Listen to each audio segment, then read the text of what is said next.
Dit programma wordt mede mogelijk gemaakt door Stichting Jambo en Stichting Nelissen Smit Fonds.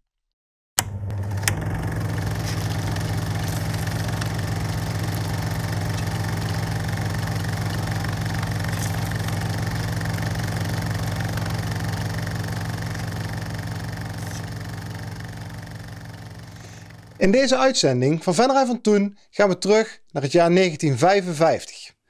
Op basis van een particulier initiatief wordt de Rooms-Katholieke Stichting Werkplaats Venray opgericht. Met als doelstelling werk creëren voor mensen met een beperking. Kijkt u mee hoe de tegenwoordige sociale werkvoorziening in Venray tot stand kwam.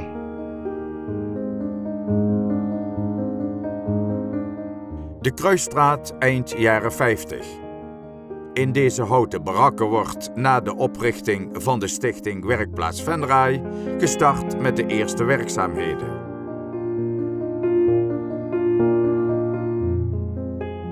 Om meer ruimte te creëren wordt naast de houten barakken een oude woning aangekocht.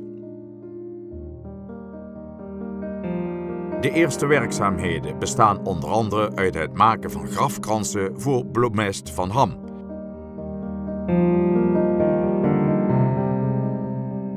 De versieringen worden verkocht bij het Duitse oorlogskerkhof in IJsselstein.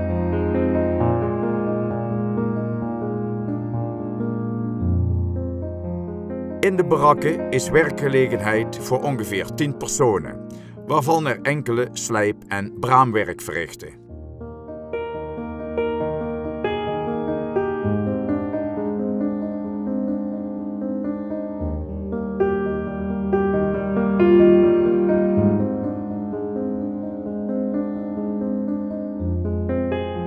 Een kantine is er niet. Men eet en drinkt gewoon in de werkplaats.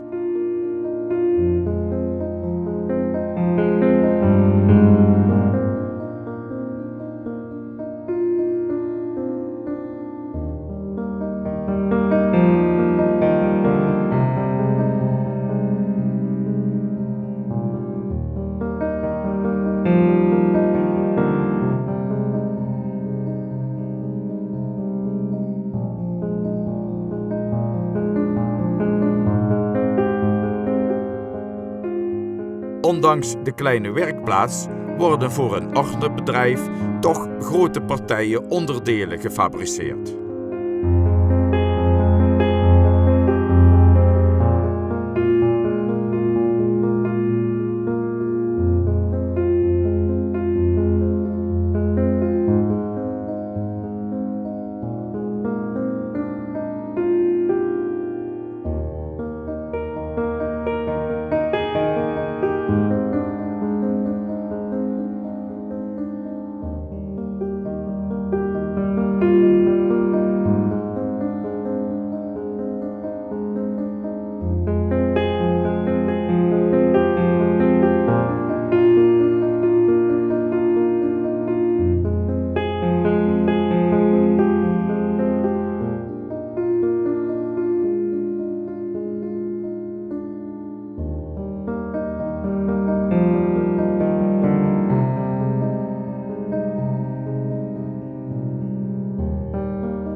Deze werknemer wil liever niet in beeld bij het lossen van een grote partij beschadigde groentekisten in de Kruisstraat.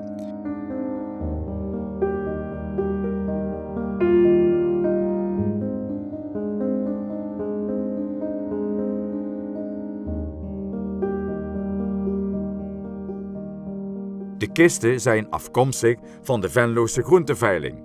Ze worden netjes opgestapeld achter de oude woning langs de werkplaats.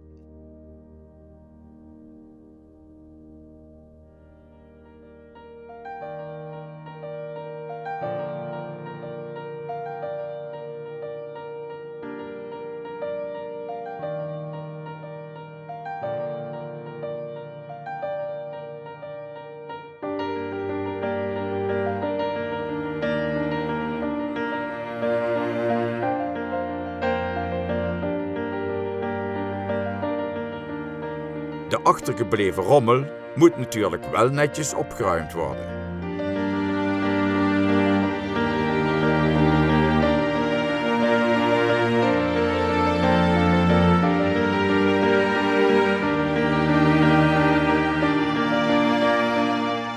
Al met al is er de nodige activiteit in de Kruisstraat.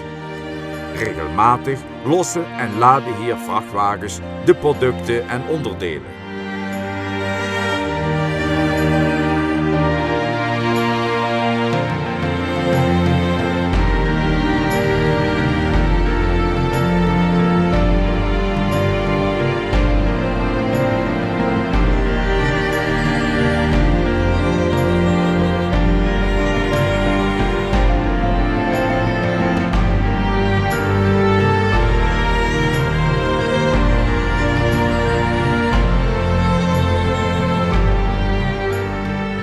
Door ruimtegebrek wordt de reparatie van de groentekisten uitgevoerd in een van de ruimtes van de oude woning.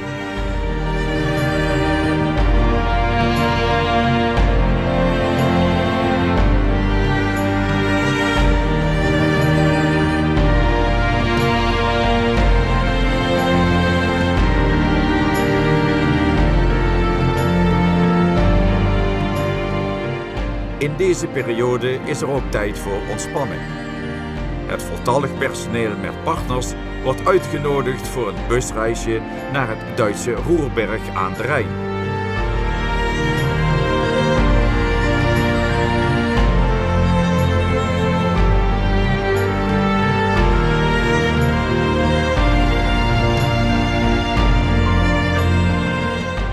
Wie kent hem niet? De Leunse amateurfotograaf Leo Rijntjes, die tijdens de reis alles vastlegt.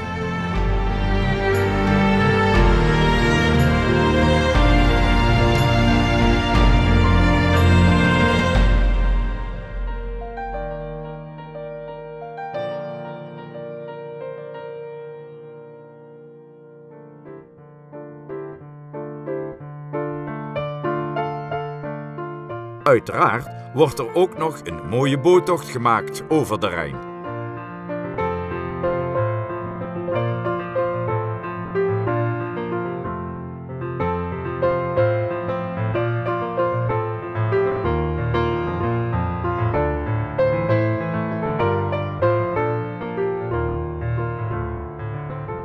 De boottocht zit erop.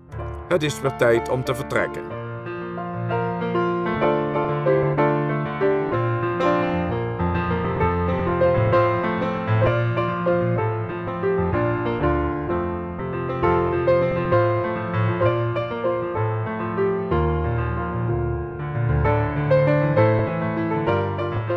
Nog vlug een sigaretje voor de terugreis naar Venray.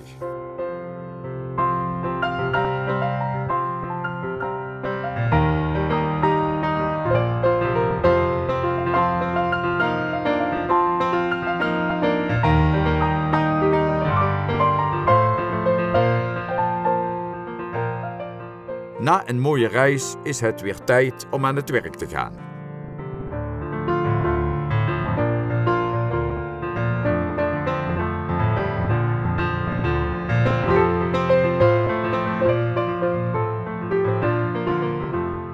Voorwerker Giel van Hout is druk in de weer, zodat alles volgens plan verloopt.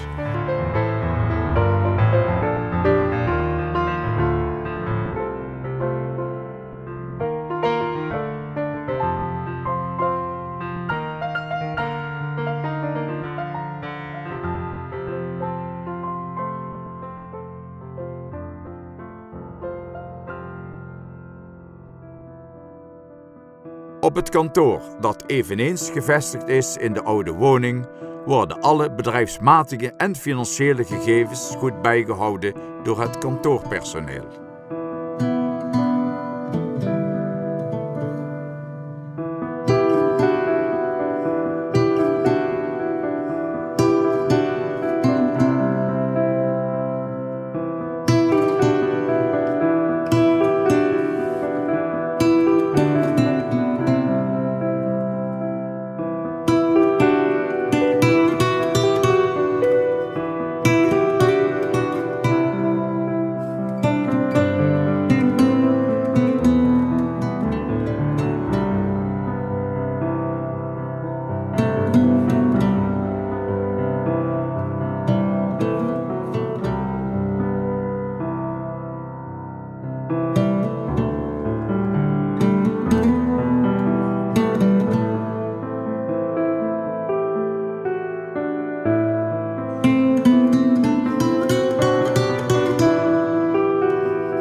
aangeboden inpakwerk behoort ook tot de dagelijkse werkzaamheden.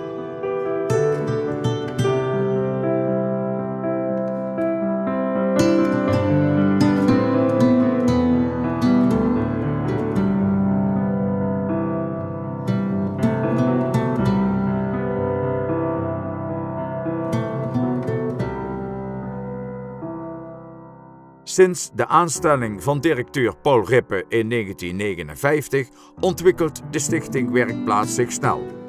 Als nood richt men enkele dippendances op voor nieuwe werkruimte. Daarnaast groeit het personeel naar 70 personen.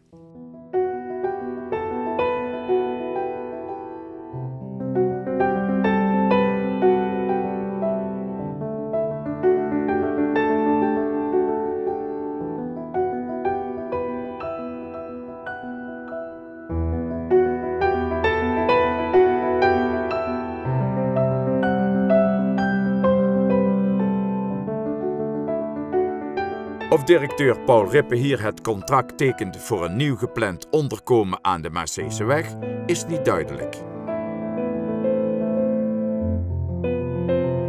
Duidelijk is wel dat in oktober 1961 burgemeester Kusters samen met het stichtingsbestuur en genodigden op weg is voor de eerste steenlegging van een nieuwe werkplaats.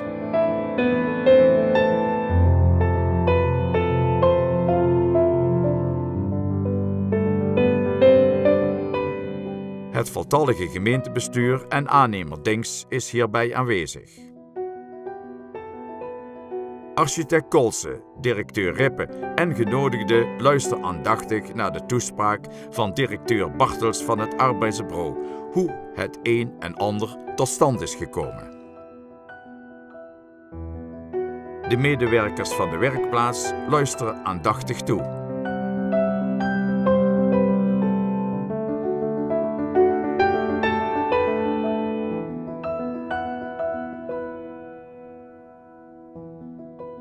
De geluidstechniek is in handen van Nagelhout, van de radio- en tv-zaak uit de Grote Straat. Dan breekt het moment aan voor de eerste steenlegging, uitgevoerd door de eerste twee werknemers Thij van Ool en Wim Jansen. Vakkundig metselen beide heren de prachtige steen in de muur van het nieuwe complex van 600 vierkante meter. Na het officiële gebeuren wenst burgemeester Kusters iedereen veel succes met de nieuwbouw.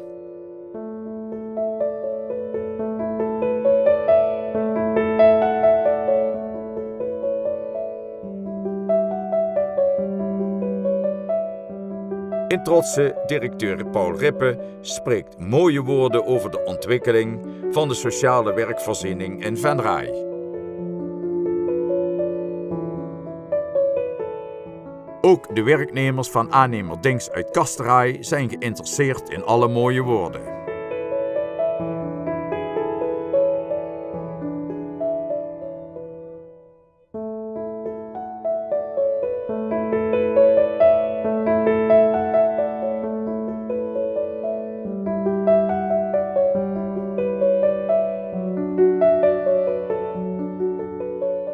– 15 november 1962, een feestelijke dag.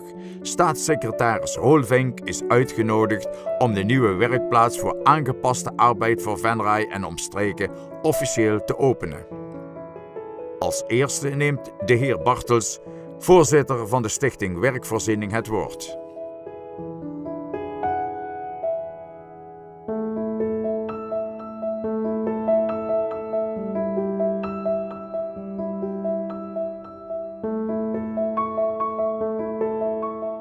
Het stichtingsbestuur met onder andere mejuffer Van Dijk, Paul Rippe en Lambert Lorenzen. Frans Jansen, Jacob de Bruin, Steins, Van de Boom en Van de Sterren. Burgemeester Kusters spreekt ook namens zijn collega's van de gemeente Broekhuizen, Meerlo-Wansum en Horst. De openingshandeling wordt uiteraard verricht door de heer Roelvink. Door middel van een knipschaar wordt de officiële opening bevestigd.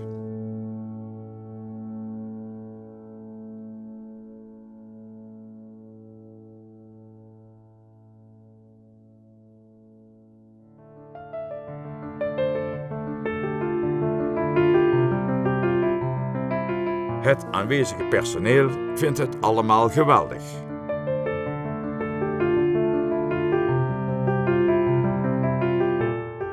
De ouderen maken zich niet zo druk en leggen tijdens het officiële gebeuren gezellig een kaartje in de nieuwe kantine. De nieuwe werkplaats is inmiddels gevuld met veel genodigden, waar menig persoon zijn zegje mag doen.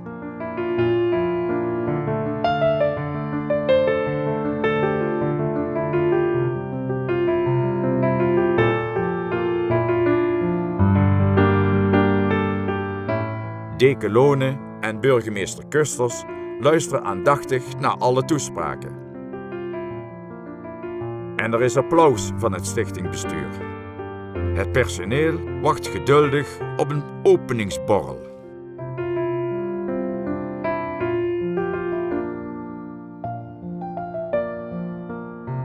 De receptie is reeds in volle gang. Kijkt u mee? Mogelijk herkent u familie of bekenden.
Pater Pothoff, de geestelijk adviseur van de werkplaats, is natuurlijk aanwezig als het bestuur een cadeau wordt aangeboden.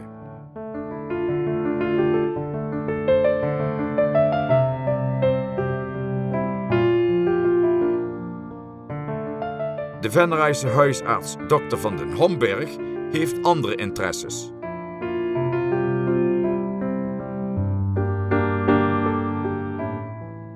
Na het aanbieden van het cadeau is er nog een gezellig borreluurtje met een goeie sigaar. Met een tevreden mevrouw Van Dijk en pater Pothoff komt er een einde aan een feestelijke dag.